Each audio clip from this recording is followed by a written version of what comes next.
Salam tout le monde, bienvenue sur votre chaîne d'actualité Maroc 24. Merci de nous encourager en vous abonnant à la chaîne et en likant et partageant les vidéos. Aujourd'hui, jeudi 5 janvier 2023, on a choisi de vous parler de l'acquisition par le Royaume du navire de guerre espagnol Avante 1800. La marine royale marocaine intégrera ce nouveau navire dans sa flotte, comme l'a confirmé la présidence du gouvernement espagnol. Il s'agit d'un grand navire de guerre qui fera partie de la marine marocaine et sera utilisé pour des tâches de surveillance. Plus de détails dans cette revue de presse tirée du quotidien L'Opinion et du magazine Atalayar.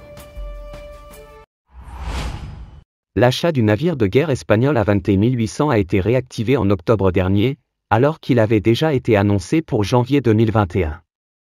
Celle-ci a été paralysée par la crise diplomatique déclenchée entre le Maroc et l'Espagne.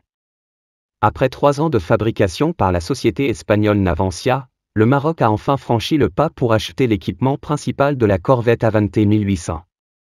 S'agissant d'une entreprise publique, le gouvernement a réagi au Congrès des députés à propos du chantier de Navantia de construction de l'Avante 1800.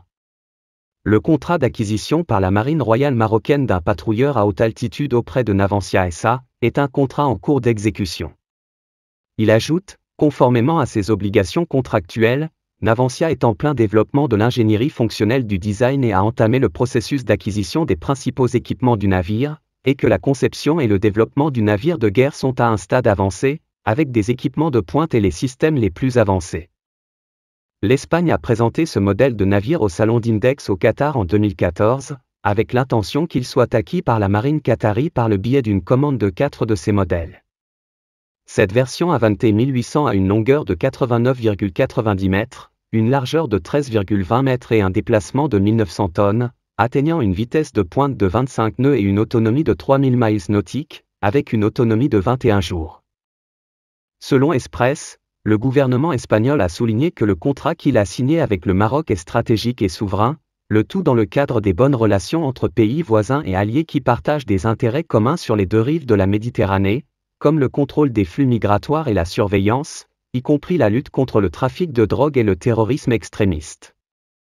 Selon des médias comme Voz Populi, le gouvernement marocain a demandé un prêt à une banque espagnole pour financer les contrats d'armement de la marine royale, afin d'exécuter le contrat signé entre le Maroc, par l'intermédiaire du ministère de la Gestion de la Défense nationale espagnole, et la société espagnole Navantia, spécialisée dans la fabrication de navires militaires, pour l'acquisition de ce navire, dont la valeur est estimée à environ 130 millions d'euros. Selon les mêmes informations, le prêt demandé serait d'environ 90 millions d'euros. La vente du patrouilleur au Maroc est une étape importante pour l'Espagne, puisque le dernier accord bilatéral d'incorporation de navires militaires dans la marine royale marocaine a eu lieu il y a 4 décennies, en 1982. À cette date, l'Espagne a livré une série d'unités de patrouille et une corvette à Rabat. Depuis lors, il n'y a pas eu d'accord dans le secteur entre les 2 parties. Pour rester informé, je vous invite à regarder les vidéos Maroc 24 qui s'affichent sur votre écran.